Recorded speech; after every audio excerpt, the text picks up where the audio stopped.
garlic or something. All right, John, go ahead and say something. What do you want me to say? That's all I need you to say. Our Run days. levels are comparable. Or comparable. Comparable. Well, you what don't do you teach teach? English, so Not English. we don't What trust you. What do what you about teach, now? John? Now, What? health and physical education. Oh, okay. See, he's fancy. Hey, don't lean Is that on like- don't lean on this. It makes creaking sounds. Is that like sex ed? No, I teach shut the fuck up. Oh, okay.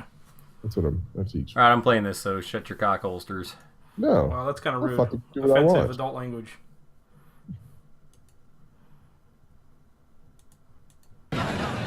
Oh, by the way, that TV guide I gave you, I need it back. Why? Well, I'm doing a report on minorities in the media, and I wanted to use that interview with Al Roker. Well, it's too late. I gave it to Elaine. She's already on her way to give it to George's father. Jerry, I really need it back. It is mine. But you can't give something and then take it back. I mean, what are you... What?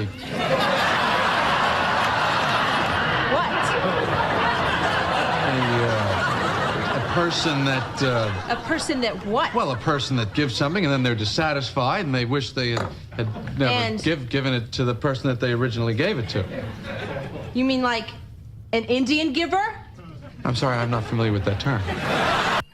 Welcome to the Rage Quit Wire. We got Chris with John up in the mountains with myself, Pete. What up? What's up? Can't take stuff back. No takebacks. No takebacks. We got an awesome story for you about that. So what we're talking about today is we do have an awesome story. It does involve myself, and I'm not... No. Just no explaining. I'm going to do my part of this story first. Okay. And what else we talking about, John? What do we got? We got some new models, I guess. Some birds of prey. Some birds of prey like Divana Rundas, Run days. Rundays, like Hyundais, but Runda. Runday, yeah. And then we got Icarus, and we're also going to talk a little bit about killing the ball because that's something you need to know how to do with some of these fancy foot guilds. So, yeah, just somebody ended up sneaking these models off the stream, which was pretty interesting to see. Yeah, that was like super fucking sneaky. Did you guys end up watching that game on stream? Yeah, I I did just not. watched it tonight. What'd you think of it, John? The game in general. It was interesting because I was trying to pay attention to, watch from both ways, see what Vet Decimate could do, and then try to having no clue what the Falconers did when I watched it. Well, I thought Bryce, especially early, just smashed the crap out of those Falconers. Oh yeah. Like Decimate and Tapper and, just the boys just smashed them. And I think that's really the weak point of the Falconers is if you can get into them with their low health pools, that's how you kind of just wreck their day. Well, was- the Brewers, though, are kind of built for that type of scenario, too. Yeah. So I was sad because I wanted to see Divana and Rundas kill things, and it just kind of Didn't never happen. happened. Yeah, I think the Falconers player ended up getting 2 goals out of it. One was with Icarus, which we're going to talk about Icarus because I like him a lot. Oh, he's awesome. I like the model because just the goofy Acme suit. And then have you ever seen the... Wile E. Coyote? No, there's a documentary called Icarus. Yeah. It's awesome. Oh, yeah. Yeah. Okay, anyway, that's not about this. And you had something you wanted to mention, Chris. We were talking about this downstairs with the old Texas there. Oh, yeah. Well, we just wanted to show some love to the guys out in Texas. We know that there was another shooting, and Pete and John are both teachers. We're not going to get into a political discussion at all here, but we just wanted to let you know that our hearts go out to you and that we were thinking about you, and we hope all is well. Yeah, especially since we know people down there, some gamers, and just some non-gamers I know in Texas too. So yeah, definitely thinking about them, and yeah, just kind of soldier on. Yeah. So getting into it, I don't know what you guys want to start with. Do we want to do the Falconers or? Well, how much do you want to hear this story, John? I want to hear the story. Okay. Okay, Chris is All going right. to set this up. So here's the story. So Tell them what you were doing first. Yeah, so there you were, as it was. I'm playing a game with one of our new guys, Brian, and I'm just kind of teaching him how to use the Masons. He's got the new kickoff box, and that's usually a pretty popular way to get guys started.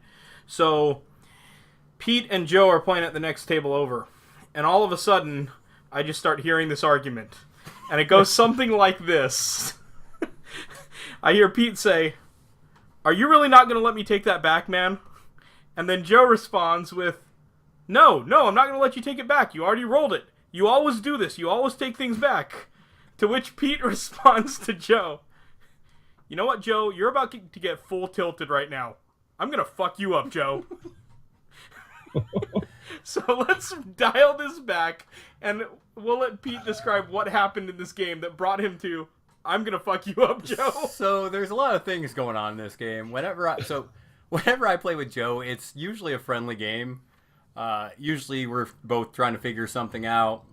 Either he's helping me learn new models, which is what this game was, by the way, or I'm helping him learn how to play a guild. So that's usually what our games go like. So they're usually just friendly, casual. I'm helping him, and Off the clock. Yeah, there wasn't a clock. We weren't playing really competitive. So, anyways, I was playing the new engineer model Harriet. So I was running that. Joe was bringing his butchers out. It's been a little bit since he took them, so he played Filet, and I was bringing Ballista, and it was a traditional engineer first turn and getting into the second turn, and it gets to the point where it's an okay game. I end up killing Boar turn 2 just because that was available. But then Joe ends up bringing Filet into Harriet because I guess he wants to go do some damage. But Joe made the mistake in not going base to base, and he could have dodged in, and he didn't because I don't think he wanted the crowd out or something. And Harriet has a push on 1, so I pushed Filet out, and he ended up wasting like 3 momentum, or 3 influence, I mean. So it was one of those things where he didn't seem frustrated at the time, but afterwards we talked, and he told me he was getting a little frustrated. So that's kind of where it started. Then I end up activating Harriet next. Now, I only had 2 influence on her, but I thought I put 3 on her. And Boiler's really close to dying. So Boiler's like only on 11 health. I have Harriet tooled up. So I'm going to go into it and try to do 12 damage to Boiler because I think I have, 3 influence on Harriet. But I didn't. I only had 2. So what I do is I go up to Boiler and I buy my first attack and I say, okay, I'm going to bonus time this because, I wanted to make sure I got my 2 hits. So I bonus time it and I end up getting the hits and I'm like, great. And I'm like 3 damage because I had her tooled up. So I go, how much does that put Boiler on? And he's like, that puts him on, 11 goes down to whatever he's at. And all of a sudden I'm like, oh crap. He's like, what? I'm like, well, I'm going to go ahead and not bonus time that and I'll re-roll it because I only have 2 influence. And Joe just looks at me. He's like, no. I was like, what? He's like, no, you're not taking that back. I was like, what are you talking about? I was like, why won't you let me take that back? He's like, no, I mean, you already rolled it. You already picked the result and I'm not going to let you take it back. And I kind of pushed a little further because it's a friendly game. I was learning Harriet. And I was kind of trying to explain myself, and that was getting Joe a little agitated. And he was like, no, you can't take it back. You already rolled it. You always do this. And if he... So that's where Pete went off. So for me, if he would have just said one more time, like, no, Pete, I'm not going to let you do it, just straight up like that, I probably would have left it. I would have been a little mad, but, it is what it is. It's like, okay, you have that right to say I can't take it back. That's fine. But when he said you always do this, he's like, you always do this, Pete. You always take stuff back. And I was like, excuse me? It's like, come again for Big Fudge? I was like, whoa, Joe. First off, when do I take stuff back like this? He's like, well, he starts turning to the other people in the store and asking, when have I taken things back? Like I'm like looking for a poll here. I'm like, how often does that happen? And so of course I'm standing right next to him. I'm like, you take things back all the time. I'm just egging Joe on. So Joe slanders Pete's good name. And I told him that. I'm like, you are sullying my good name right now.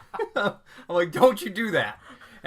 And Joe was just like, I'm not going to let you take it back, blah, blah, blah, blah, blah. I was getting mad because, my blood started kind of boiling at that point. I'm like, you want to know, Joe? You're about to get me on full tilt. And he looks at me. He's just like, I'm sorry, just not taking it back. I'm like, I'm going to fuck you up, Joe. And from that point on in the game, I was trying to 12-0 Joe. I was like, I'm going to fucking goose egg you. Did you 12-0? No, he ended up... So you failed. I did. So Joe won. was Joe won. Victorious here. Joe ended 12-2. Joe ended up getting Harriet with Filet, so it was 12-2. And, Joe and I talked about it, and I apologized to Joe already, just because, as a Guild Ball game, he does have that right just to be like, no, I'm not going to take it back, even though it was a friendly game. And I didn't have a problem with that until he was like, you always do this. And he said that, and it just got me so angry. I know anytime you take something back, I think that I know, right? So yeah, it's just one of those things where, we talked it out. We have a good laugh about it. We had a group chat going today pretty good where it's just people are like, what the fuck was going on last night? Just be careful. If you play Joe, he will slander your good name. And like I said, I had no problem with him doing that. It was just when he said the one thing, for some reason that triggered me. I'm usually like, if people want to do that, I might be like, oh, well, that kind of sucks. But for some reason, it got me mad as hell. So, yeah. Well, stop cheating. That's true. That is true. I also think that this is probably a good lesson that the pundit should not tell their meta, I'm going to fuck you up in the middle of a game. Dude, here's the funny thing. So, literally probably about 5 minutes earlier, somebody came up to the table and was asking about the game, and I was like, pitching. I was like, oh, yeah, this is a great game, blah, blah, blah, blah. I seemed really friendly.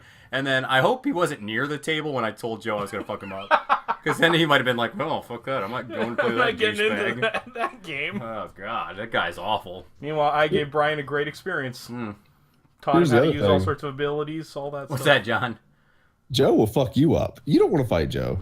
Well, you know what they say, beware the man that is of old age in a profession where men die young. And Joe is of very old age, so... You might get stabbed tonight. Joe was a certified badass. when he was our age. Oh, yeah. No, when he was our age. And now we're nothing but short order quicks. Sorry, that's a little bit of an inside joke, but a lot of people here will get it. Well, the good thing is when we go to SteamCon, Joe's not in my room, so hopefully I'll be able to live. I got your alibi, Joe. Fuck him up. So, yeah, I don't know, John. Anything you got going on? I don't know if you pissed Chad off lately up in your meta. No, we went to a brewery and drank and had fun and did it. Oh, yeah, go ahead and share with us the information on that. We'll go ahead and share it now. And got some big news. Triskelion Brewing in Hendersonville is going to host the Southeastern Team Championship on July 21st. They have a brand new brewery that's opening up. They're going to give us the whole upstairs loft. We can fit 36 people in there, I think. So we're going to limit it to 36. So what's that, 12 teams? Yep, 12 teams, which is, they had 6 last year, I believe Mike said. So we're getting bigger slowly. Sounds right. But we're going to get our own private bar, our own private bartender, our own private bathroom, and TVs just for us. Nice. What about food? There's a permanent food truck there, and there's an awesome pizza joint right next door. That's awesome. Yeah, and we encourage people from not the South to try and, come in and, test your might, if you will, and try to take all our loot.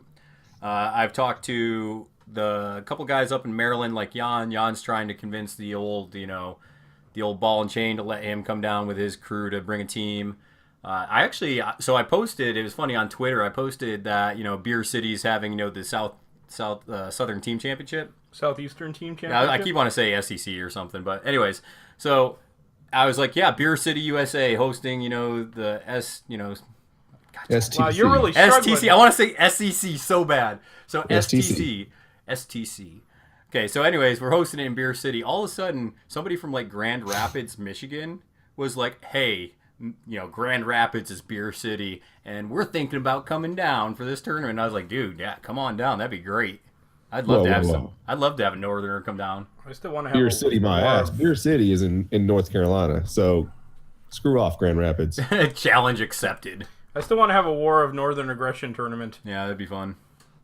That'd be awesome. Chad and John are trying to get a ringer for their team. Well, we got 5, and we need a 6 to make 2 teams, so we got to find somebody. Come on, ringer.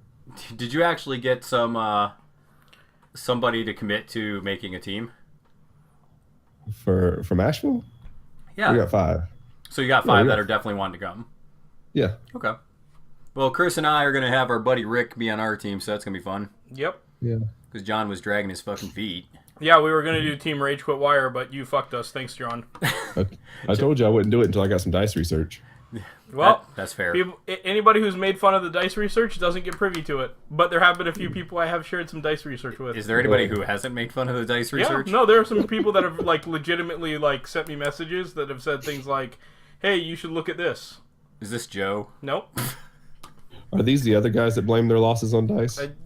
For all I know, they are. But either way, they've actually sent me some good articles or give me some good leads on things that. Have you been talking to Lon? Nope. Although I do think Lon sent me something positive about that. I can't remember, but there are some people that have been more supportive than us two fuckers. You two assholes. Well, And by the way, there were times in the game that we just played where your dice fucked you. I mean, but that's the game. I understand that it happens. It doesn't. I mean, if I do dice research, it's not going to change it any. It could. Okay. one more Just plug. saying, like perfectly balanced backgammon dice. I think that's the way I'm leaning. Casino dice not as good. Speaking of Lon, I'm not even running the tournament because I'm not good enough. I'm not going to run my first tournament as something as awesome as this. So Lon, the best TO in the land, is coming to run it. Big shoes there. Yeah, as long as I don't have to get any prize support via hugs, I'm okay. Oh, you're gonna get so many hugs. I don't want any more fucking hugs. Lon loves hugging you, though. I know he does. It's like he thinks I'm like a happy panda, when in reality I'm a grumpy panda. You are. You're like the grumpiest Asian I've ever seen. I am. So yeah, come out for that. That's gonna be really exciting. That's in July. It's in the middle of summer. If you just What are the dates? July 21st. Yep. Okay. One day. One day. It's not going to be more than 4 rounds, so Right. it's going to be a fun time. I like team championships. If you never, so for those that are kind of new players that have never done a team championship, the way it works is when you do a tournament with teams, you have 3 people on your team and everybody has their own guild. You can run the same guild, like so if we wanted to play Union, Chris and I, we could. But you can't use the same captain. So if Chris wants to run Rage, then I cannot run Rage on my 10 You could run Blackheart and or Brisket. Yeah. But so that's the way that works. And then the way you get to the table with your opponents and you kind of look at what teams they have, what rosters they have, and at the same time you choose a player to lay down on the table. So not physically, but their list. One of your team members will put their list on one of the tables. So then you will reveal it at the same time, and then the teams pick one player to play against that person. So you go, okay, they laid down Union. I'm going to put, my Brewers into that team. They laid down, Well, no. Blacksmiths. Wait. I think you're describing it a little bit differently than what happened last time. So the way that I understand it is each team will lay down one of their lists.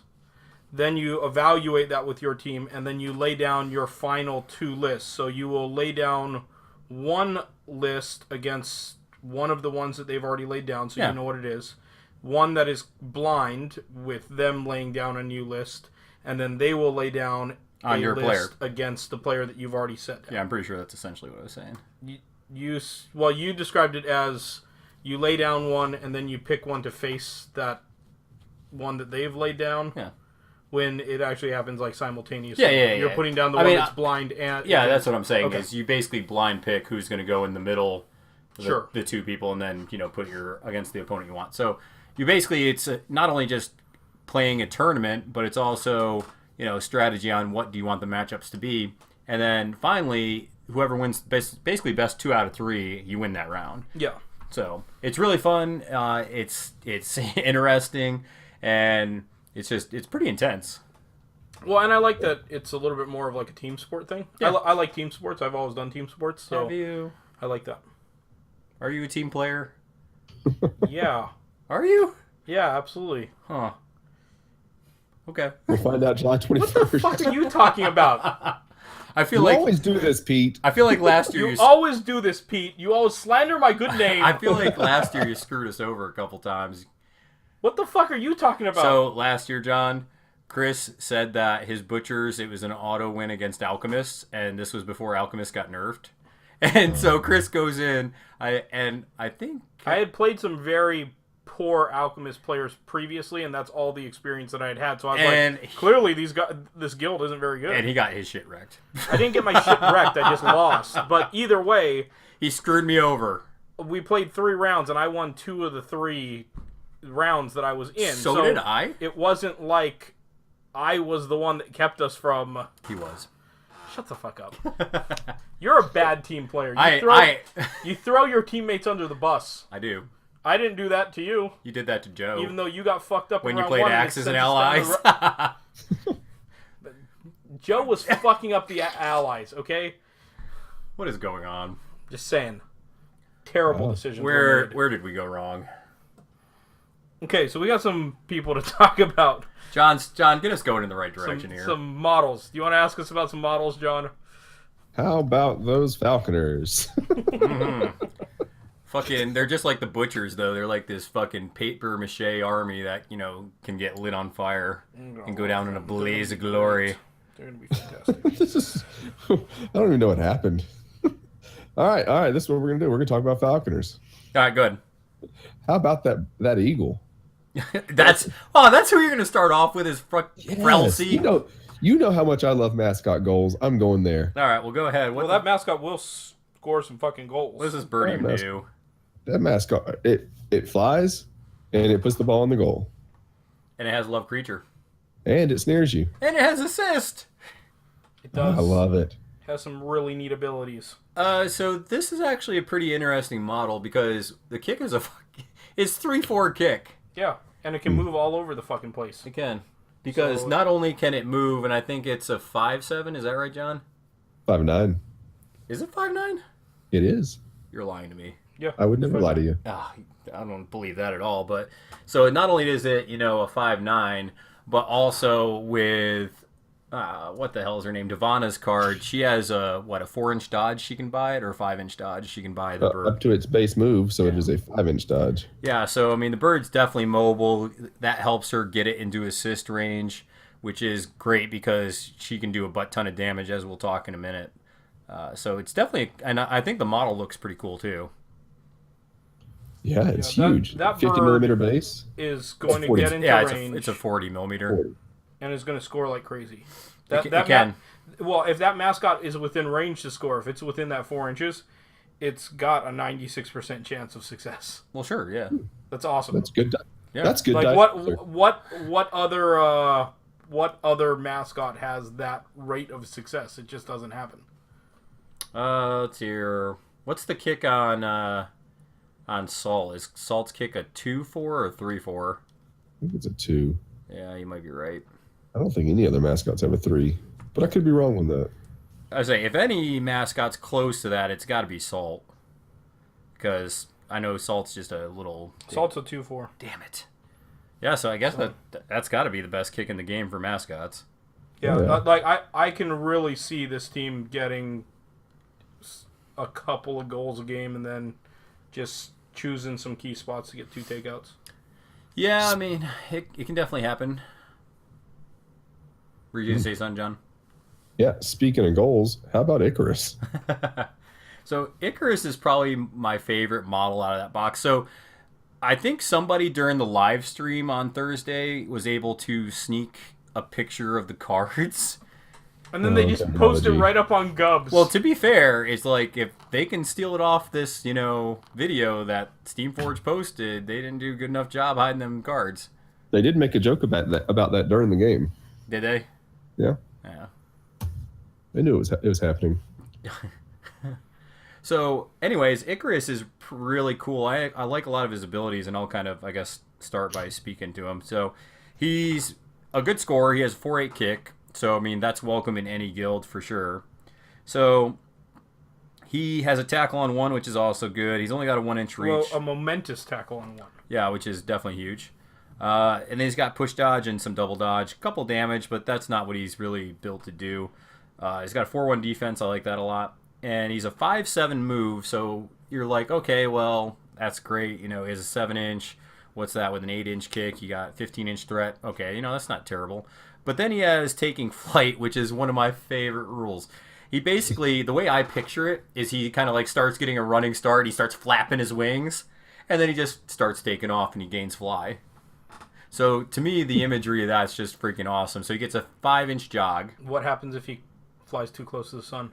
Well, that's when he falls. So his wings start to melt. Right. And we don't learn from our history. We're doomed to repeat it. That's definitely true. So, Oh my goodness. so you throw the 5 on top of that. That's what, a 20-inch threat right there, goal. He does use the Harrier markers as fast ground. So you can use that before you fly. So you could do your 7-inch run, make that a 9-inch run through the Harrier, then go ahead and fly up and then kick your goal in. So it's pretty good goal threat. He has some nice little tricks he can use. Covers a lot of ground. I like him. Yeah, I think that in many ways he gives a lot of people the improvements to Mist that they would want to see to Mist. Giving a 4 kick, I think, is a big deal. Having a momentous tackle instead of a non-momentous tackle is a really big deal. So I look forward to using him. I think that he'll definitely create some really great opportunities to score. Well, and the fact that he has the double move, I mean, let's say you move in, try to tackle the ball, you miss it, they push you out, you can jog back in, try to tackle the ball again. So he's definitely got a lot of little tricks he can use. Yeah, and he's just made for those Harriers, too. Yeah. The Feathered Friends ability, Oh, yeah, that's cool. He gets the plus 1 updraft, tack, yeah. And cover. No one else gets cover from it. That's true. So those Harriers will be really important to him. Oh, John, what's your Kill take? Grace. What's your Kill take on Grace. him, John? I wish he was one of the crossover models in the Hunters. Oh, my God. I would do too, man. That would be so sweet. No, he'll be fun. He's him with Devana. I mean, here's the ball all the way across the pitch. Hey, Icarus, you have the ball now. Hey, airmail. Don't forget about airmail from Devana. 14 inches away. You go Icarus. So good. So, yeah. That'll be how a lot of people run them. I think Icarus will be on one side, and the Bird will be on the other, and then Devana will be able to choose which one. Yeah, or you can just kick it out to one. Yeah. I want the Bird in the middle, though, to get that assist with the Devana and just slay motherfuckers. Just, you're dead. Well, that'll be great, too. I'm just saying, it obviously depends on the turn. Some turns you'll be looking to take advantage of that and do some damage. Other ones you're going to be looking to score. And so I think that there are a lot of really cool options that way. Yeah, you guys see any downsides to Icarus? Crickets. I mean, 4 tack's always a downside. Yeah, so I was saying the 4 tack was That's a scoring model's tack, though. That's what velocity gets. That's what. Yeah, gets. I know. It's not a big deal. Well, I'm just saying that's something. Okay. And then the 1-inch reach, I think, also is kind of a pain in the butt. That it's relatively hard with 4 tack for him to. Oh, he only needs 2 hits for the push dodge. Yeah. So I guess it's not that hard for him to get away from a model. But I'd say the big thing that really surprised me is that he only has 13 boxes. Because I'm like, this guy's relatively easy to kill if you can find him on the board. One more than Mist, though. Still. Yeah, I know. But I'm saying it's just like that. I was looking for like, okay, what's a weakness of the Falconers? And glaringly obvious is that they have low hit points. Like, there's not one model on this team, with the exception of Vet Hearn, that has a decent amount of boxes. Yeah, I think that balances them out, though, because they're such a ranged team for most of it. So they need that to be balanced. Yeah, I agree. And I don't think that it's that bad. I disagree with Pete on this a little bit from the perspective that I'm used to playing those Butchers. And the nice thing about these Falconers is while they do have slightly lower boxes, I'm looking at the majority of the team, the squaddies, for instance. I'm not comparing like Devana to Ox or anything like that. Sure. But the reason why I don't think it's as big of an issue is unlike the Butchers, they get to do a lot of damage at range, and they're looking to stay away from scrumming up anyway. So I actually feel like they'll appear to have more boxes than the Butchers from the standpoint that they're going to be tougher to wrangle up. They're going to be good against kind of like what you're describing, but that makes them having a glaring weakness against range teams like Alchemists and Engineers. I think if they go against Alchemist and Engineer player that knows what they're doing, they're going to get shot to death. Like I don't think they probably can win that matchup very often. That's just me. We'll find out. Yeah, because I mean, Smoke can put out so much damage with the Alchemist, and Ballista's gun line, especially now with Harriet. I mean, they could easily kill a model in a half a turn if they wanted to do it by range. So yeah, and they have more tough hide than the Falconers do. So. I just think those are a couple weaknesses that we definitely see with them. So, yeah. So, who's our next one that we got spoiled there, John? Rundas. Rune Das. What do you think about this guy? I think, didn't you tell me that this is the one that you're kind of like, meh? It's because I was so excited about him, though. Because I wanted him to be like the better version of J. Carr. Just killing things. What would that even look like?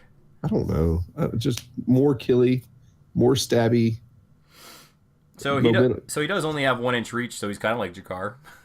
No, I mean he is. I mean he's still a Jakar type player, kind of, because he's momentous damage all over the place. Yeah. He has tough hide. That was kind of weird to see.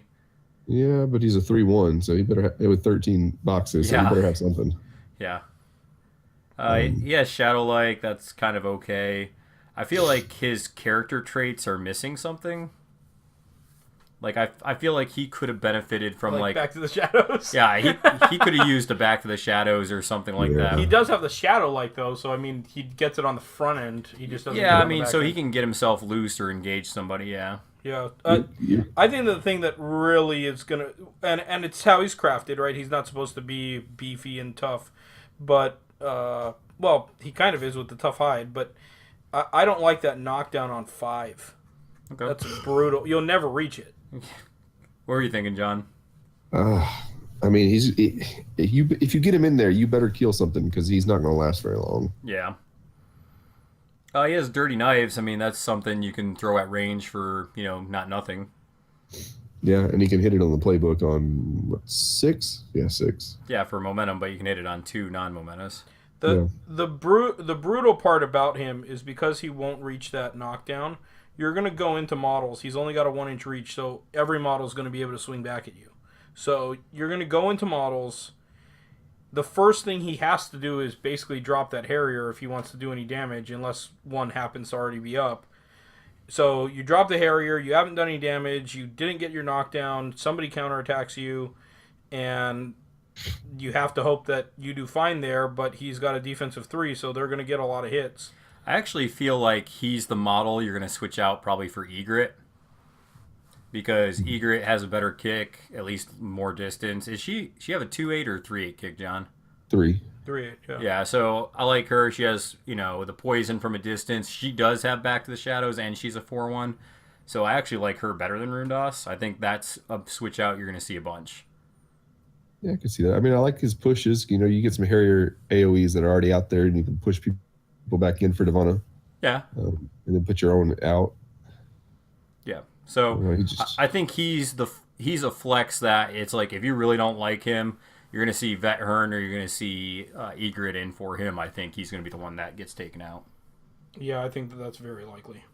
Because you already have 2 other Harriers, so I don't think you need the third one. I mean, how many Harriers do you need on the fucking pitch? Well, I don't know if you run a Harrier-rich game with these guys yet. Okay? We haven't even used them. I mean, we could be totally wrong, and yeah, you're right. Maybe you do want the 3 Harriers, so you can just go bananas with Divana, which is... Yeah, you're going to Harrier the shit out of some folks. Yeah, which Divana is a beast. So, John, give us your take on Divana.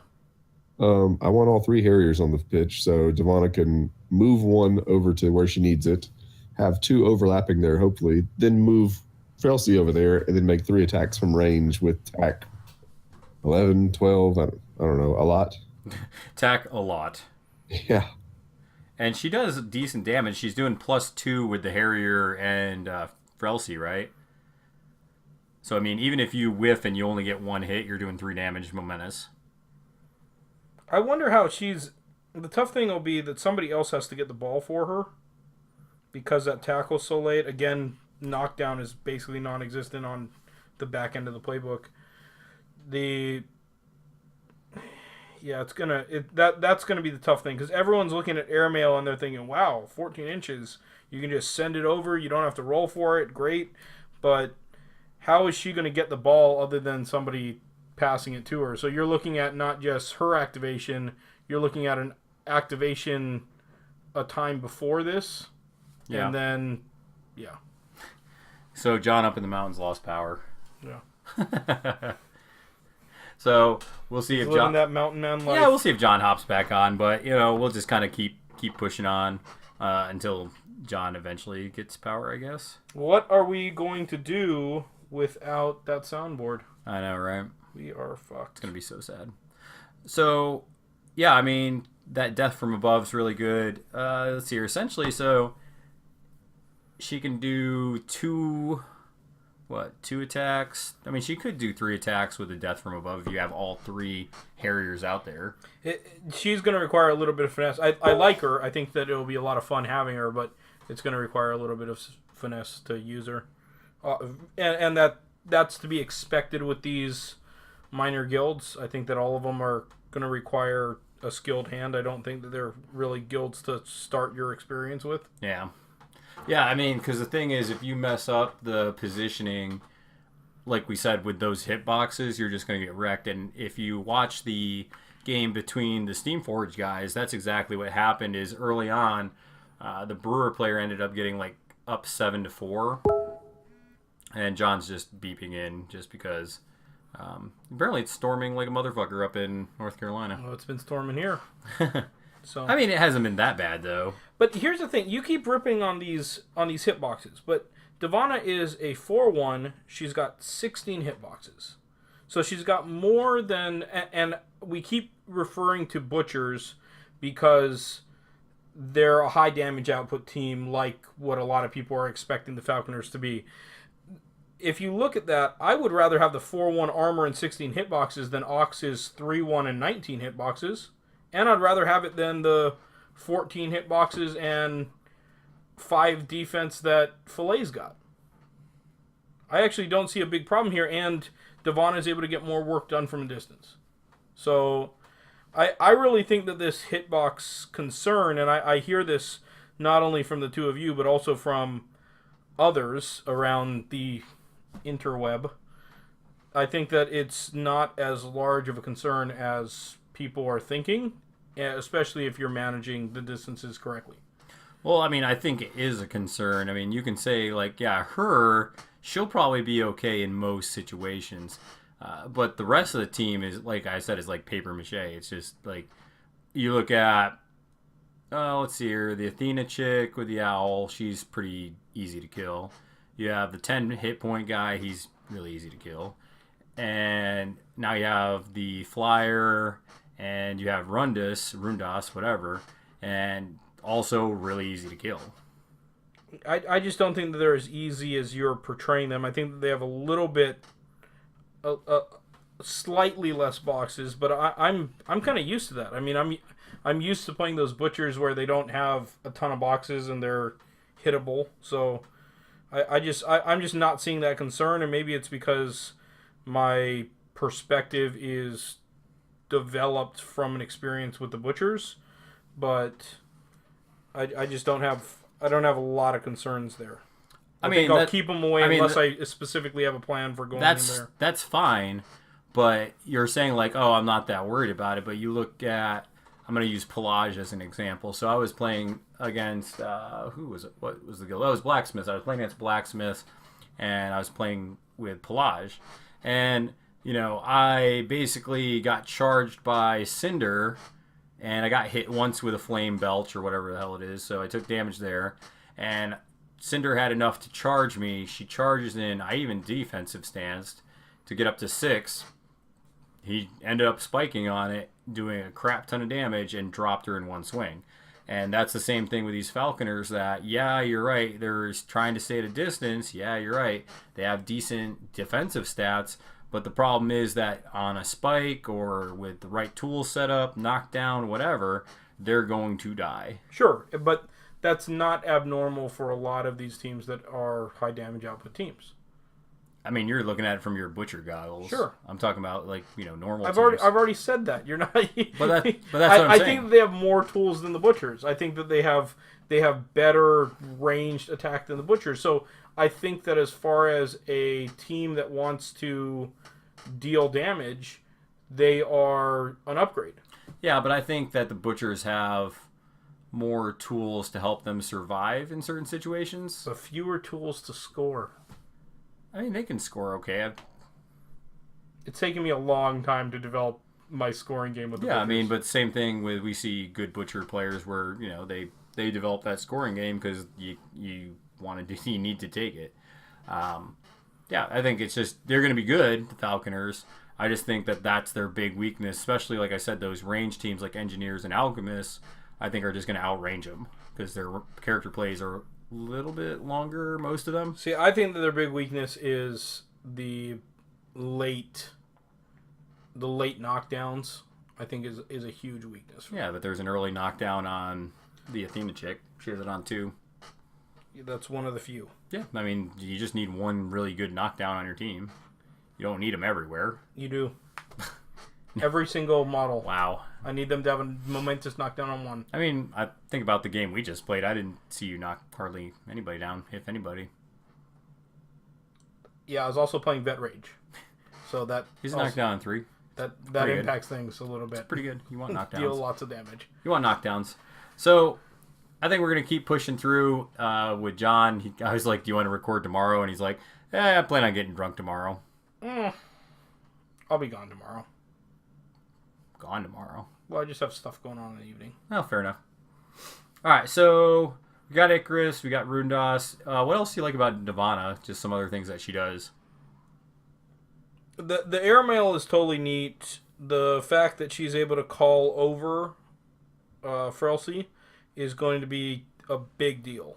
Well, yeah, because you can set up your assist way easier. Yeah, like a lot of times when models try and set up an assist, whether it's Princess or Marbles, those are the two really good examples. And the bird. You're looking at a situation where you're having to use up an activation to set it up first, And then it can be and foiled. then someone can foil it. Yeah, whereas this, there's no foiling it. You're calling that. Well, you don't even bird need to over. activate the bird. You can just be like, hey, bird, Exactly. hop over there. Exactly. So that'll be great. The other option is, hey, bird, you're already in here, and let me send you out after we've killed this model and get you the ball and let you go score. Yeah. So you can use it in both directions, which I really, really like.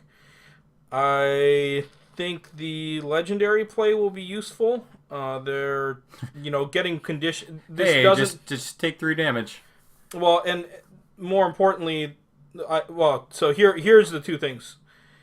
I like that it's just take 3 damage. That's super useful. Well, it's tough not. eye doesn't matter for that. It's not something where you're having to put the bleed out on somebody and then use the fillet legendary play, and this team desperately is in need of being able to put out some conditions on people, and so being able to put the snared out, it really helps her if she's starting to get surrounded and gonna have a rough time of it. Then great, pop the damage on all of them, get the snared out on all of them, then bring in the birds. Yeah. They will swoop in on some snared models. I That would be also awesome. think something that's maybe a little undervalued that I wasn't thinking about before is her tackle's on 4, but if you do the death from above, that tackle's decently reliable. Yep. I mean, I was just looking at that. I'm like, holy crap! So essentially, she could tackle the ball from 6 inches away, and then basically airmail it 14 inches away to somebody. That's Yeah, they're gonna have some so much fun. some great distance opportunities. Yes, I would play Falconers, but I feel like there's a bunch of people in our meadow that are going to play Falconers. I'm playing them, I know you are. so don't fuck that up for me. Maybe I will play them then. No, you always do this, Pete. I do. I got the rat catchers though. They're really fun. They're okay. I like that this minor guild is Stinky actually guy. more your play style. Yeah, I've been waiting for one like a long time. You know I have, because I thought I would like those What about blacksmiths. the and then Navigators Guild that's coming out? We'll see how that works out. Fishermen. They're supposed to be more slippery than the fish. We'll see. I'm kind of interested to see what the How could they Navigators be are going to play more like. slippery than the fish? They're pirates. I guess I don't. I just saw that quote about them. Yeah, what was the quote? It basically said something like I forget what it was. They're faster and more slippery than the fish, or they're better scorers and more slippery than the fish. I forget what it was, but it was basically something where I was like, how are they going to be that? That would be unbelievable. What's slipperier than a fish? An octopus. They already got an octopus. It's got to be something like a bird, like a parrot or something, as a mascot. Parrots aren't very slippery. No, they're not. They're not. What's the slipperiest creature known to man? Ooh, maybe they'll have an awesome moray eel. Like I don't know, like a screeching eel, I don't know. shrieking eel. There it is. Maybe an electric eel. It's Sure. electric. Boogie oogie oogie. That's funny. I was literally just thinking about that. I'm like, I'm not gonna say it. That's lame. And then Chris did it anyways. For the win. Yeah. So I mean, God, this team's just gonna be so much fun. Yeah, I'm really excited for him. Yeah, and it's going to be one of those things where you're going to have to get good with managing them, because I think the first handful of times you play with them, you're going to have a rough go at it. You'll probably lose some games like 12-8. just because you'll be like, oh, I should have done this instead of that. Yeah, that always happens. Everyone has those experiences. Yep, I'm having that experience with engineers right now, so that's fun. Yeah. Yeah. So that's all of, I think that's all the ones that got released. We got the Bird, Divana, Rundos, and Icarus. So, yeah. What do you think about them overall? We got all 6 of them now. I'm excited. Yeah, that's just it. So my plan for the rest of the year is going to be, I'm putting my butchers aside. I'm playing Union through the Southeast Team Championship for the benefit of our team. I think that's the best way to go about constructing a team, is to have one Union player in there. Yeah. And then after that, through the end of the year, I'm planning on playing these Falconers unless something significant changes, which absolutely could happen with Season 4 coming out, could absolutely happen with new models coming out, but... Yeah, so that was some big news that dropped this week, was that they're actually going to release... Dropping it. And they're going to release Season 4, and they're going to do that at SteamCon US. So SteamCon US is going to be the first time that we see the rules and see... I don't imagine they're going to change too many core rules. Some people think they might do something with... And we'll talk about this with John. We were going to go into it, but we won't talk about it now with killing the ball. But there's some thoughts that maybe Steamforge is going to do something where it's harder to keep the ball dead on somebody. Whether that's some kind of, like, you can only have the ball on one person for 2 activations or something. I hope like that isn't a thing. Well, what I'm saying is people are tired of the ball being killed and the game kind of being slowed down. So, well, I think that the answer is going to be what we're seeing happen, which is blacksmiths, falconers. They are releasing models that can peel the ball off at a distance. Well, what I'm saying is that, yeah, that's true, but there's been some whispers of people saying that there needs to be a game mechanic to stop people from keeping the ball in an area. I don't like that at all. So that's just something that people are talking about. The reason why that would be awful is they already have a hard time with the close combat melee teams having trouble getting to these other models that want to just run from them and spread out. Yeah. And they already are seeing disadvantages of taking those melee teams as far as total wins. I mean, Brewers and Butchers have been toward the bottom for a while. That idea of them not being able to hold on to the ball then, to where they're able to start killing some models or forcing people into a scrum, would make things even worse in that direction. I really hope they don't do that. Steamforged has come out and said that this is a game where you're supposed to be kicking the ball around, and people aren't kicking the ball around as much as they would like seeing. Okay. So I'm just saying that could be a possibility for Season 4, that we see a mechanic that requires more ball movement. I really hope that's not the case. Just from what I'm seeing with others, you know what would be a good way to create that mechanic without it destroying the game is by requiring you to push the ball up to your opponent's side of the pitch. Well, that's what I think some people were saying. Like, if you by X turn have not cleared X line, then this happens. Okay. I think something like that is very reasonable. Well, that's what I'm saying. So some people are thinking a mechanic like that might be coming down the pipe. But to force somebody to have to score earlier, to force somebody to have to get into a kicking game with a team that's already dominant in or maybe your area. Team is awful at kicking. Yeah, like that's. I don't want to kick the ball. Yeah, that's just a nightmare. Like you need to have, if you want the melee teams to have a legitimate chance in melee, you need to allow them opportunities to scrum up and get into melee. Yeah. So we'll talk about killing the ball, and this will definitely carry over into a future discussion. But I think until then, we should probably wish people to roll dice, throw salt, and give them a good night. Well, I mean, I was going to say that they're also going to update the cards for Season 4, but if you're just going to cut off the podcast like that, like John's Electricity up in North Carolina. Fine, okay. Yeah, well, I think that goes without saying with the Season 4 thing. They're going to update Fangtooth. I think that they're... See, now you got to cut out that thing. Cut out what thing? Cut out the early roll dice and throw salt. No, I'm just going to say it now. Roll dice, throw salt. No. No, because now you want to talk about this this update thing, and I think they're going to be using the rookie models to really test what people want out of those models. Yeah, I think so. I think like a lot of the models that they targeted, they're going to tweak to improve them or just change maybe what they focus and do. Well, and did you notice, like, with... I'm obviously looking at Butcher's from the standpoint of Boiler, but did you notice that on his card, it eventually gives him the ability like Devana has, where on his turn, he can call Princess over? Yeah. So then you don't have to waste the activation to get the thing set up? Yeah, it's nice. Yeah, so... And I think that's really cool that more models are doing that, just because it's kind of like when Hammer used to work before he got the buff, where it was sometimes hard to make him work efficiently because the ranges were shorter and his legendary was weird. Back then it was a heroic. And so, but now you're starting to see these players where it's like, oh yeah, this assist rule that you like, you can make happen by doing X, Y, or Z. Yeah. So that's going to be really cool to see. So really excited that when we're there, because we're going to SteamCon, we're part of the media apparently. We are part of the media. That we got... Donald Trump hates us now.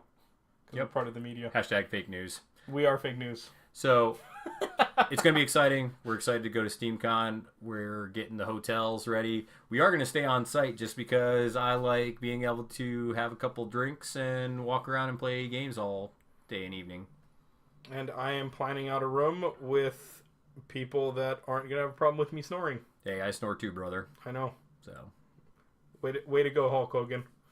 right on, brother. Oh, yeah! All right, let's do it now. I think we're ready to close this out. Okay, till next time, boys and girls. Roll dice, throw salt, we're out. Peace.